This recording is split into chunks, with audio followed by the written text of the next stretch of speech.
ये कहानी है जगतपुर राज्य के एक छोटे से गांव जवैनिया की, जहां एक गरीब किसान जग्गू और उसकी पत्नी लक्ष्मी साथ रहते थे। उनका जीवन कठिन था, लेकिन दोनों एक दूसरे के साथ मिलकर अपनी जिंदगी को संभालते थे। उसी गांव में भजन लाल नाम का एक खड़ूस जमींदार भी रहता था। एक दिन जग्गू अपनी पत्नी से, लक्ष्मी, अब की बार फसल ठीक ठाक लग रही है, लेकिन तुम्हें तो पता है कि इस बार बारिश ने हमारी उम्मीदों को बहुत चोट पहुंचाई है। इस बार जमींदार के साथ भाग दौड़ करनी पड़ेगी, नहीं तो हमारी जमीन उससे चली जाएगी। तुम घबराओ मत जी, इस जमीन पर हमारी मेहनत और खून पसीना लगा है। अगर हमारा भरोसा टूटता है तो कोई बात नहीं, मैं तुम्हारे साथ हूँ। तुम खा लो, मैं जल्दी से रोटियां तैयार करती हूँ। तुम्हारे साथ रहकर ही तो मुझे सुकून मिलता है लक्ष्मी, मगर ये जमींदार हमेशा परेशान करता है। अगर उसने समय पर हिस्सा नहीं मिला तो वो हमारी जमीन पर कब्जा कर सकता है। हमारी मेहनत के सामने वो जमींदार कुछ भी नहीं कर सकता। अगर उसने हमारी जमीन छीनने की सोची तो हम उसका मुकाबला करेंगे।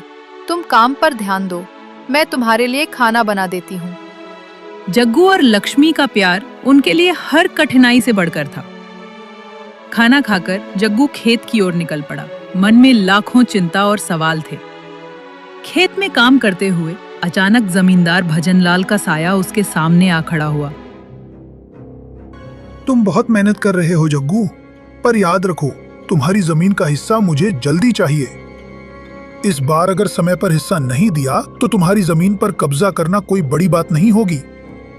मालिक, मैं पूरी मेहनत से काम कर रहा हूँ, लेकिन इस बार बारिश के कारण फसल में कमी है। मैं जल्दी अपना हिस्सा दे दूंगा, बस थोड़ा वक्त और चाहिए। भजनलाल ने एक तेज मुस्कान के साथ कहा, वक्त की तो कोई बात नहीं है जग्गू, अगर तुम अपना हिस्सा नहीं दे सको तो मुझे और भी सख्त कदम उठाने होंगे, समझ लो। भजनलाल की धमकी के बाद जग्गू की आंखों में चिंता की लकीरें और गहरी हो गईं। खेत में काम करके थका हुआ जग्गू खेत से लौटते ही जल्दी सो गया। उसकी आंखों में गहरी नींद थी। अचानक जग्गू को एक सपना आया। सपने में उसने देखा कि वो खेत में काम कर रहा था, तभी अचानक एक सुनहरी चिड़िया उसके पास गिरती है। उसे देखकर जग्गू घबरा जाता है। अरे, ये चिड़िया कहाँ से गिरी? ये तो घायल है, कैसे हुआ ये? जग्गू ने चिड़िया को हाथ में उठाया और उसे पानी पिलाया। धीरे धीरे चिड़िया की चोटें ठीक होने लगी। हे इंसान, तुम्हारे इस भले व्यवहार को देखकर मैं बहुत खुश हुई। इसलिए मैं तुम्हें एक रहस्यमय खजाने के बारे में बता रही हूँ, जो जंगल में 2 विचित्र पेड़ों के ठीक बीच में है। इतना कहकर चिड़िया एक तेज उड़ान भरती है और आसमान में गायब हो जाती है। जग्गू एक पल के लिए चौंका, लेकिन फिर उसकी आंखें बंद हो जाती हैं। उदय होते ही जग्गू की नींद खुल जाती है। वो सपना भूल चुका था। ऐसे ही वो उठता है, वो बिना किसी विचार के खेतों की ओर बढ़ जाता है। जग्गू खेत में काम कर रहा था। उसके मन में जमींदार की बातें घूम रही थी, जो उसे बार बार बेचैन कर रही थी। लेकिन अचानक उसे अपने सपने के बारे में याद आता है, वही सपना जो उसने रात को देखा था। जैसे ही ये ख्याल उसके मन में आया, सुनहरी चिड़िया फिर से उसके सामने प्रकट हो जाती है। जग्गू, तुम भूल नहीं सकते, वो खजाना तुम्हारा इंतजार कर रहा है। उस रहस्यमय जंगल के बारे में उड़ जाओ, जहाँ 2 विचित्र पेड़ हैं। चिड़िया ने ये शब्द कहे और उड़कर आसमान में गायब हो गई। जग्गू को अचानक सब याद आ गया। वो तुरंत खेत छोड़कर घर लौटता है। लक्ष्मी, मुझे तुम्हें कुछ जरूरी बात बतानी है। मैंने जो कल रात को सपना देखा था, उसमें एक चिड़िया मुझसे बात कर रही थी। उसने मुझे एक रहस्यमय खजाने के बारे में बताया था, और अब मुझे यकीन है वो सपना सिर्फ सपना नहीं था, वो सच था। लक्ष्मी, वो चिड़िया आज फिर मेरे सामने प्रकट हुई है। क्या हुआ जी, तुम बहुत घबराए हुए हो? मुझे वो चिड़िया याद आ गई जिसने मुझे खजाने के बारे में बताया था। अब मुझे उस जंगल में जाकर देखना होगा कि क्या सच में वहां जादुई खजाना है या सिर्फ मेरा भ्रम। ये क्या हो रहा है? तुम जंगल में क्यों जा रहे हो? ये सब ठीक नहीं लगता। लक्ष्मी, तुम चिंता मत करो, मुझे कुछ नहीं होगा। बस तुम भरोसा रखो, मैं जल्द ही वापस आ जाऊंगा। जग्गू ने लक्ष्मी को आश्वासन दिया और जंगल की ओर निकल पड़ा।